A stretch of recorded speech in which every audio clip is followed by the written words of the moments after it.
Welcome back to the channel. I'm going to talk today about the surefire way to cause the narcissist discard. Because there is one particular thing that I promise you, 100% guarantee you, and mainly in a romantic relationship, but typically even in a friendship. If you really want to see a narcissist run for their lives, scram, get out of Dodge, leave you alone, you'll do this. A lot of people say, just tell the narcissist no. Just tell them no. Just tell them no. It'll show if they're a narcissist. Just tell them no. I don't totally agree with that, especially if you're doing it. Sorry guys for the glare on the glasses. I'm not sure where it's coming from, but it's not entirely true. Especially if it's early on in the love bombing early stage. If you tell the narcissist no, even just telling them no here and there. Here's what you have to do. You have to be uncontrollable. That's it. The one thing in the world the narcissist is not willing to do under any circumstances whatsoever in any kind of romantic scenario, situation, relationship, whatsoever, is not have the upper hand, not have the control, not have the power in the situation. They're just not going to do it. You want to really know who the narcissist targets? Because there's truth to this.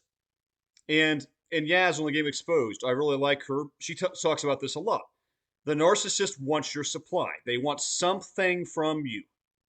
If a narcissist is after you, there's something they want: money, a place to live, your, physically. They want a parent for their kids. They want a come up, and that's all true. That is all accurate. But guess what? What the narcissist wants, no, requires above all of that is to have the power over that individual. Even if the narcissist looks at you like a tasty piece of meat, maybe they're just really attracted to you, really, really, really like you that way, for instance, if they cannot obtain the power and leverage in the situation over you, that won't matter. Maybe it's the fact that they think, man, this person's successful. He or she makes a lot of money. This is a big come up. This is a major come up. I can set myself up with this person for a while. They can pull me up and elevate me to the next level because they're so financially well off. If they find out you're not agreeable, and when I say agreeable, I mean you will not allow them to basically at some point, because they're not going to do this early on, right? Throw the love bomb out, because that's when the narcissist is being agreeable. They'll let you have a say. They'll let you have an opinion. They'll even cater to you a lot of the time. But as things go on, once you enter the devaluation stage, they don't let you have that anymore. If they find out at that point they cannot just manipulate the situation, they cannot run roughshod over you, because that's what they want to do. They're done. It might not be immediate. I'm not saying that. Let's say you take your stand. You really, at some point, the abuse mounts up, because this happened to me, and you just really take your stand against them. The narcissist is like, hey, this is the, I'm done with it. I'm not doing this anymore. And you have that come to Jesus meeting. Of course, they don't know who Jesus is, but you have that meeting. That is the moment.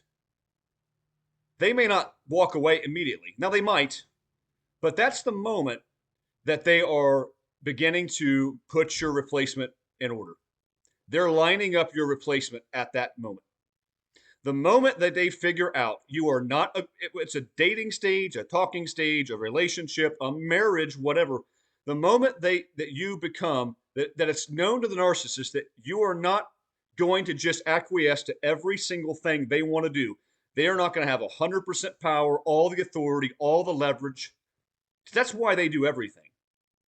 The moment they realize that, they are not just shopping for your replacement, because I'm going to get to that. They are putting that person in line. Right? They're lining them up. They're getting ready to do that old swing through the jungle like an ape, They're getting ready to monkey branch off to somebody else.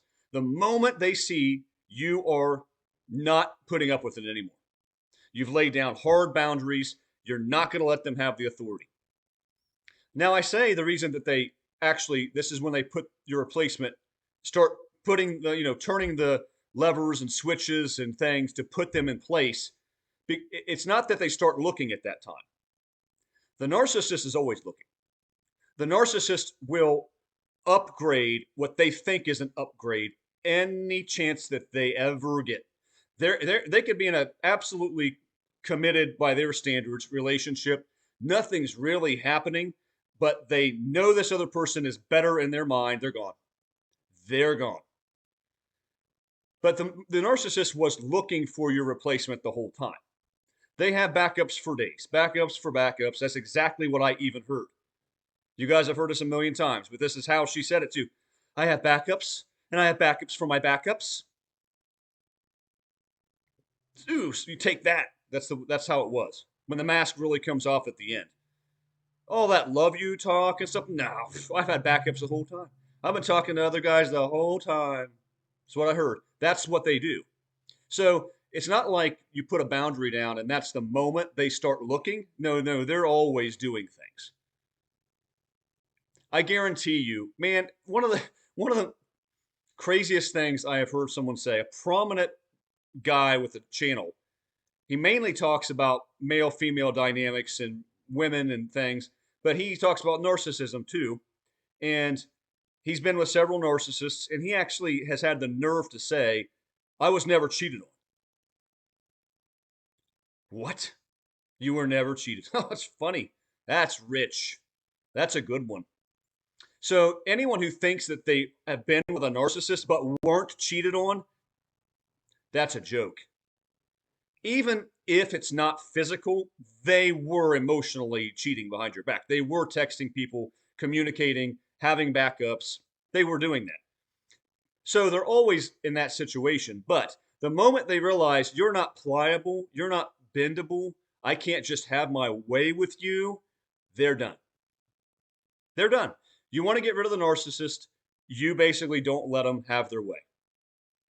And I have seen this firsthand. Firsthand. When I finally had enough with the narcissist, that is when it was uncovered that she had been dealing with other people. That she had been, even recently, dealing with other people because she knew this was coming to an end. They know that at that point it's going to stop. And so they have to have somebody to go on to. They've got to. And it's one of those many she was grooming probably the whole time. So I've also been in a situation that it didn't really get off the ground with an individual like this. Not really. Few months talking, little bit of dating, that sort of thing.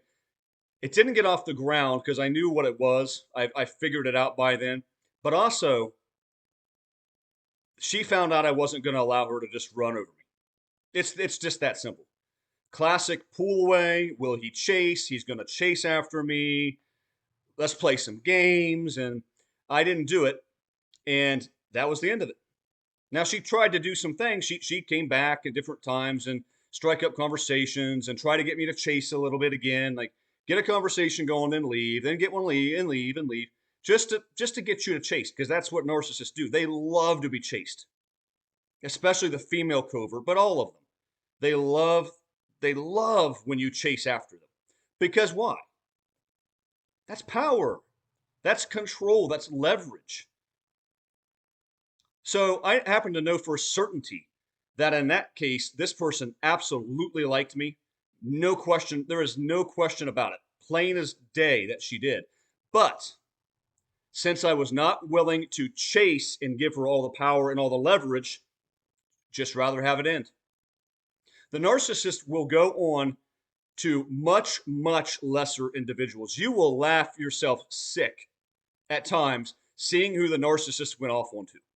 Because we think, oh, they upgraded. The person's got to be better than me. They had to go on to someone better than me. There's no way they left me for someone else. So there's no way they were grooming someone behind my back who's not better. They have to be better. 9 times out of 10, not even close. And then what is better? Really, what do you mean better? It depends on what you even mean. It's all that matters is what the narcissist thinks or perceives to be better. It doesn't even need to be. It's usually not. But they will go off to people that you just sit with your jaw on the floor. Roy Munson face, if you ever seen Kingpin. You just sit there, jaw on the floor, astonished, because you're thinking, that's who they went off on. That's the person? Oh yeah. Why did they do that? Why would the narcissist pass up on a really wonderful, amazing individual with a lot to offer, like many of you on this channel are, for somebody that's far, far lesser? Why would they do that? There's only one logical reason. Because you really can't even say, oh, it's they have something that you don't have. A lot of people will say the narcissist only monkey branches or leaves, discards you if the other person has something you don't have. Not true. You want to know why? The main reason that they do this most of the time is because that person was far more pliable, far more agreeable to their plots, their schemes. They let them get away with their bad behavior. They didn't have boundaries. They didn't have self respect the way that you did. That's why the narcissist leaves. So if you think for a minute and you're still tore up about the discard, I know how hard it is. I get it. And I did a reverse discard. I got rid of this person, but she forced me to. They either force you to or they do it themselves. But they're responsible both times. But if you're still torn up about the discard, let me promise you, they did it in all likelihood because you were no longer being agreeable. Not enough. Not enough. Now, are there situations where they just sap you down to nothing? They dwindle your finances and they dwindle everything. There are times that happens, but usually they leave because they went off to somebody who will put up with their stuff, who doesn't know narcissism, who doesn't know who they are, and or just has less of a spine, a backbone. The number one thing the narcissist wants in a partner, listen closely. This is how the narcissist picks their partner primarily. Because they might be attracted to certain people. They're human beings at some level.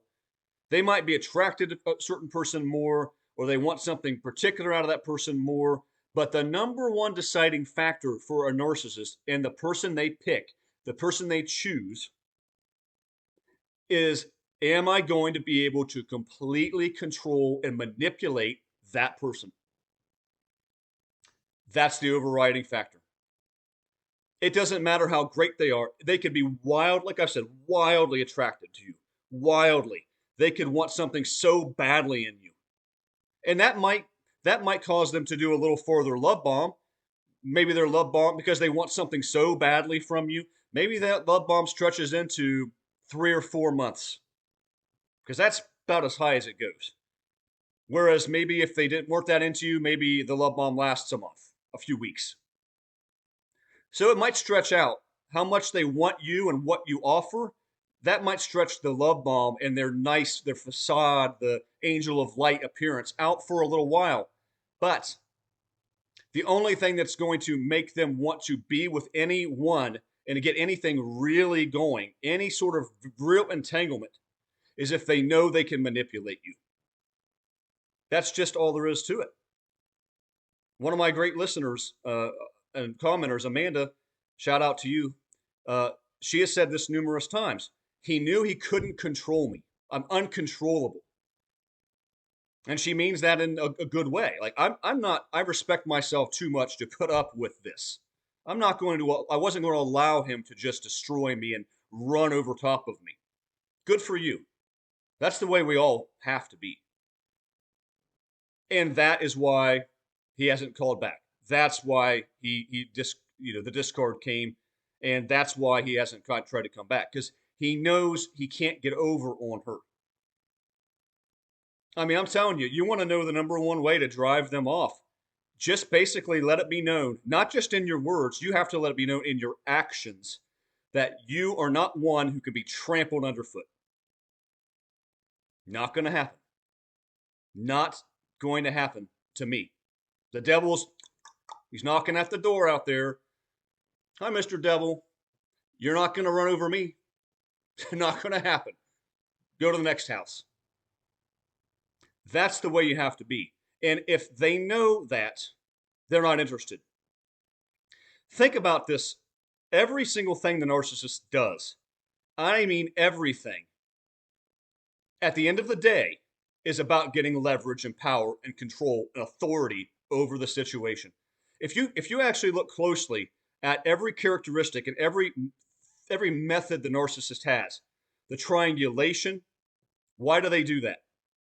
Why do they bring other people into the mix to incite jealousy in you? They do it because it gives them power and leverage. Why do they go silent? Where they just don't talk to you for hours or days or left you on red or whatever it is. What is the silent treatment supposed to accomplish? Giving them power. Why do they deal with other people behind your back? One, to have an escape route because they always have to have someone. They're not going to go one breath, one stitch, 1 second by themselves. But primarily, they like to have that because it's power. The narcissist always thinks you're doing what they're doing. So, but if the narcissist is particularly concerned that you might be toying around with somebody else, and they're, like I said, they're always suspicious because they know what they're doing and they assume everyone else is doing what they're doing. So maybe they're real suspicious. They think you've got something with an ex.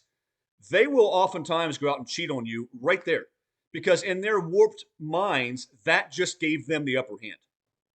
That way, if anything does happen, if their worst fears are confirmed, which is probably not ever the case, usually not, let's just say the other person was cheating on them. Let's just say, if they ever find that out, they can say they beat you to the punch. I got you. I've been cheating on you for like 3 months. I've slept with this many people. I've been, because that gives them power. That gives them control. Why does the narcissist stonewall you? Why do they do anything that they do? I mean, seriously, think about this. Because I know the conventional answer is just, well, they just want your supply. They do, but not at the expense of having to put up with somebody that they can't manipulate. It doesn't matter how anything you are or how much they want anything from you or how invested, how into you they are. If they can't run over you, they're out. That is why you see people say, if you want to get rid of a narcissist, put up boundaries. But I mean, you have to really be serious about those boundaries and say, just as an example, let's say the narcissist, because this is a thing with female narcissists and maybe males to a degree, but I'm telling you, big time with the female covert narcissists, they have lots of guy orbiters, lots of men orbiting in their vicinity, exes, guy friends, guy besties. They are notorious for having guy male besties, right? They do those things for the power of it, for the control of it. They do those things to incite jealousy in you. Every single part of that, every single way that they do that is about garnering power and control. So think about that on a serious level. Every single one of them has this sort of scenario. But people will say, again, it's about your supply. They just want your supply. They just want, yes, they do, but they're not going to do that at the expense of having to put up with somebody who isn't agreeable. So, whatever situation you're in, if you are in a friendship, you're trying to get rid of this person. I know someone said that recently. If you want to get rid of the person you're in a relationship with, whatever the case is, you know what you have to do. Just don't be agreeable. And I'll tell you what we now know, and I've put this into practice. I can tell you because I've done this now. After I got the knowledge of narcissism and then encountering other individuals like this, I know all the tactics, I know the games, I know what they do. I'm not falling for it again. Like I said, I've had this happen. When you get to that situation, you'll watch them bow out earlier. You won't get into a full-fledged entanglement with these people ever again if you go in with boundaries. If you go in saying, "No, I know what you just did. yeah, you just triangulated me. Yeah, you did. Yeah, that's what you did. And I'm not having that. Yeah, you just went 3 days and left me on red and didn't respond for 3 days. You just ghosted me. You want the power and control. You want to see if I'll chase. Nah. Go to the next house. Next house, devil. Next house. You will weed these people out very, very quickly because they will not stick around in a friendship, in a romantic situation. Even narcissistic kids and narcissistic parents, they will not stick around if you're not compliant. I'm not saying even necessarily that they'll never ever reach out or never ever try to lure you back in or see if you've changed, but they're not gonna bother you hardly at all. Especially if you were in a full-fledged relationship with that person and they now know you have boundaries that you're not shaking, that you're not going to let get rid of, you're not going to let them through, they cannot stampede over you onto the next person who's more pliable. So yeah, what is the surefire way to get rid of the narcissist, to cause the narcissist discard? It is the simplest thing in the world. Don't let them have power and control. Because no matter how much they like you, no matter how much they want your supply, no matter what it is, they will gladly go on to something far lesser that they can control. Because at the end of the day, control is all that matters with the narcissist. So I hope you guys enjoyed this. Drop comments below. If you could subscribe, I'd appreciate it. My reach on here is gotten worse and worse. Um, I have a lot of people that don't even get the videos. They don't even see them pop up, much less. So whatever this platform is doing, it's not being kind to getting my stuff out there. That's just the truth. So if you can subscribe, I would appreciate that. So anyway, I'll come at you guys with another one soon. Until then, God bless.